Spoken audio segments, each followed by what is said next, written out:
Hi guys, today I'll be showing you another project I've been working on. This is actually a Memorymoog Plus I've been servicing for a friend of mine, Doug Wyatt. Which some of you may know him from his guitars, Doug Wyatt Guitars. He builds some fabulous guitars. But I was up in Tennessee, I guess probably about 5 or 6 months ago, and I actually went to a shop because I saw Memorymoog sitting in his shop, and we just got talking. And we just became good friends. And he's the one I'm actually working with, a museum. We're actually opening up a synth museum in Tennessee, and this is actually part of the museum piece here. But long story short, this Memorymoog Plus has some back history on it, which is just really cool to me. And being a technician and getting to work on this one in particular is very a cool experience. The story goes, if you look over here in this corner, it was signed by Bob Moog. Now, this one has some very good stories behind it because Doug and Bob Moog were friends. And basically, out of desperation, Doug lost a voice in this one. Back, I guess in the 90s it was. Or it might have been early 2000s. It was somewhere around that time frame. Late 90s, early 2000s. But anyways, he lost a voice board and he contacted Bob. Now, remember, Bob had nothing to do with the Memorymoog. This was a Rich Wallborn design out of New Orleans, and Rich designed a lot of cool synths and a lot of great stuff. And I actually like the New Orleans years of Moog as well. I know a lot of people don't like it because it was a bad time for Bob Moog, but there were some great instruments came from this time frame because New Orleans had money to put into the funding of this stuff. But anyways, back to Bob Moog here. Doug asked Bob Moog if he would help him repair it. And really, Bob Moog did not want to touch this thing. Bob Moog said, "I don't work on those. I didn't design those. I don't touch them." And I think he had some choice words to put with it. But anyways, since Doug was a friend, he took it on. He told Doug, "All right, we'll set up a time and work on it." And so basically, this went over a period of months before Doug heard anything from Bob. And finally, one day, Bob called Doug up and said, "Hey, Doug, you still got your Memorymoog with problems?" And he said, "Yeah." And so him and Bob Moog got together at the factory. I think this might have been when it was still called Big Briar. I don't even know if it had just became Moog Music yet or not. But he got up there with Bob Moog, and Bob Moog fixed it. So they spent probably about 7 hours just talking, and carrying on and stuff. And at the end of the day, he said he probably spent like 20 minutes in this thing, and that was it. He just replaced one of the voice boards. And he actually got Bob to sign it. So that's kind of the story behind this one. And so it's a very special instrument to me to work on it because I'm the first one to open it up after Bob Moog. So it's kind of got this really cool kind of feeling to it. But I've got it all fixed. Me and Doug, we played with it at the shop, and basically you turn it on, nothing would light up. It was just dead. You'd play notes, it would play notes, but it was just very gritty, very nasty. It had like an AC signal over the oscillators. It was just really nasty. It was just not working right at all. Not that you couldn't see anything because I couldn't go any debugging because nothing lit up. Well, basically, Doug, this is where I get into a video for you because I'm going to show you that everything is working here. As you can see, I actually hit auto tune. You can see that all 6 voices are tuned. And as you can hear, I actually brought in my good KC350 amplifier over here. I got 2 of them, which I didn't want to get both of them out. But as you can hear,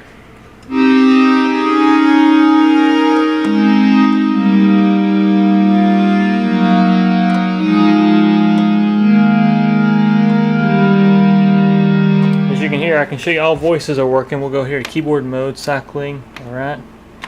We'll go C4, enter. Now we're in the actual debug mode. Well, I'll see if I can do this. There's voice 2, 3, 4, 5, 6, 1. As you can see, they're all working. So all voices are working. That's all cleared. And that's good. Now you got some really good sounds out of this thing. Filter up a little bit.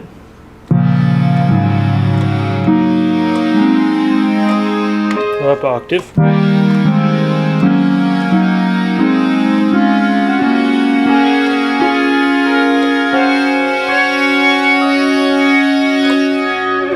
modulation works.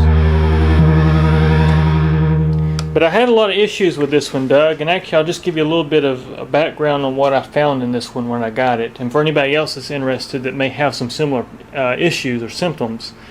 Basically what I found for the LED circuit, none of this was working. The buttons would actually still work, but you couldn't see what you were doing. The knobs still functioned for the most part. Just no LED drivers, no screen display, nothing. It was actually the Z80 CTC processor, which actually I got all the old chips right over here. As you can see, that not this one, that's actually something else, but all these chips here, this is your Z80 CTC processor, which you can see you had some legs that actually had got corroded, and they were on the verge of breaking anyways, but they actually broke. And I ended up replacing your whole socket and everything for that guy. That cap is a deep part of it. You had other issues you had was that after I fixed that, your screen's still working, but the thing went nuts. It went crazy. And what I found out is I traced it down to an issue with the keyboard bus. It wasn't actually in the keyboard circuit itself, but it was on the same computer digital bus rail. And it turned out to be some bad buffers. You had some buffers that were sending wrong signals, and it was causing this thing to glitch. You'd hit a note and you'd actually watch this thing here just randomly change. And so that's kind of how I did some troubleshooting there. And I got my scope, and of course started scoping out signals and looking to see what was going on. And I found out that you had a couple of bad buffers actually. You had some notes on the keyboard that wasn't responding correctly, and that was part of the issue.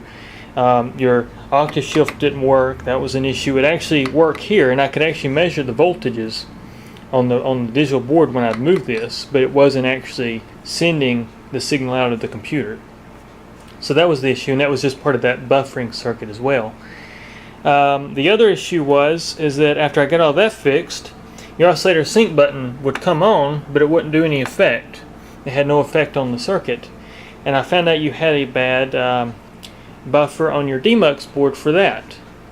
And so I replaced that buffer and fixed that. The other issue is that your frequency for oscillator 2, whenever you'd engage this button, it would engage, you'd hear it for a second, and it would just drop out. Same thing with the PWM for oscillator 2. And I found out that you actually had a bad latching circuit on your demux board for that. It wouldn't stay latched. It would just float. And so I replaced that latch and fixed that, and no more problems there. And then the last issue was I was actually getting ready to test your filter, and it would randomly jump knobs. And what would happen is I would turn this knob over here, your actual emphasis knob, and as you can see, whenever you turn a knob, it'll show you what it originally was versus what it is now. And as you can see, if I change that, it changes the number. What you had happen was basically it would jump to 18 and stick. And so this knob would always be at 18, and I'd try to turn another knob and you'd hear your emphasis change, and it was just really nasty. And what I found out there, you actually had a bad multiplexer chip on your interface. So I pulled the interface board out, dropped it, replaced the multiplexer chip, put it back in, and no more problems there. That was all it was. So that's fixed. And then it was just the idea of making sure everything is working, and I went through everything and tested all your circuits, made sure everything else worked, your voice modulations worked, checked to make sure all your oscillators worked, and basically that was it. But it's fully working now, and I just want to make a quick little video just to show you that it does sound really good. And it's a very powerful synth. It can chisel concrete, especially when you put it in mono mode. I'm better with my right hand.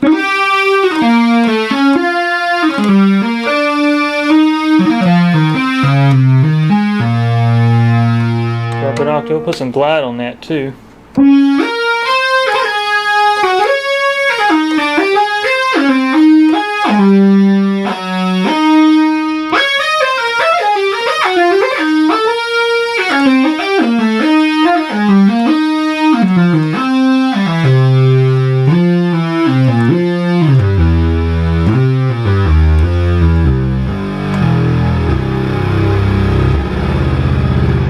As you can hear, it's working great. Now there is no problems. Your presets all work.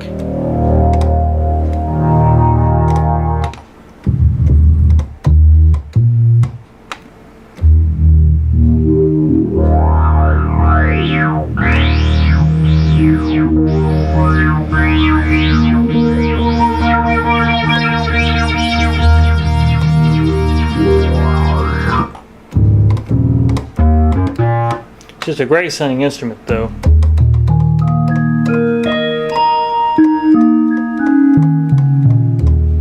It's working really well.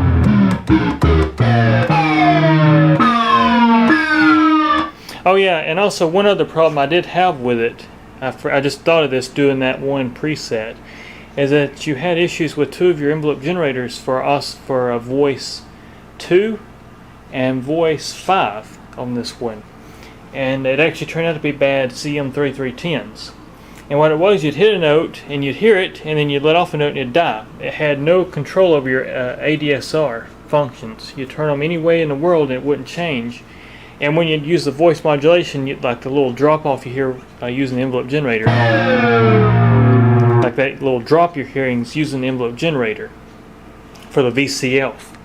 And you didn't have that, so you had one bad 3310 for your VCL on one board, and then a bad VCA 3310 for voice 5, because it was always just wide open. You hit a note and it would just blast. It had no variable control of your ADSR for it.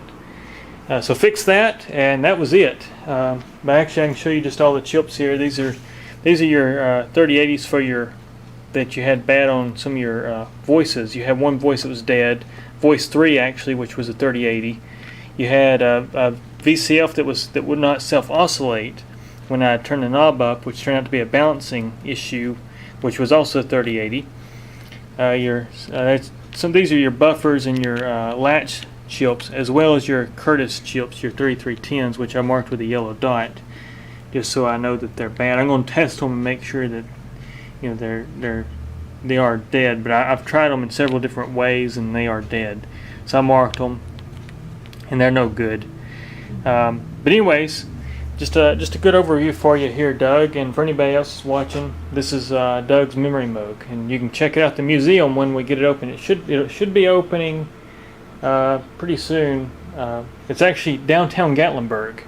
So we're in Gatlinburg, Tennessee with this museum, so if you want to come by and check out the Bob Moog signed Memorymoog, this is a good look at it on the service bench before it goes to the museum. But anyways, take care guys, appreciate you watching.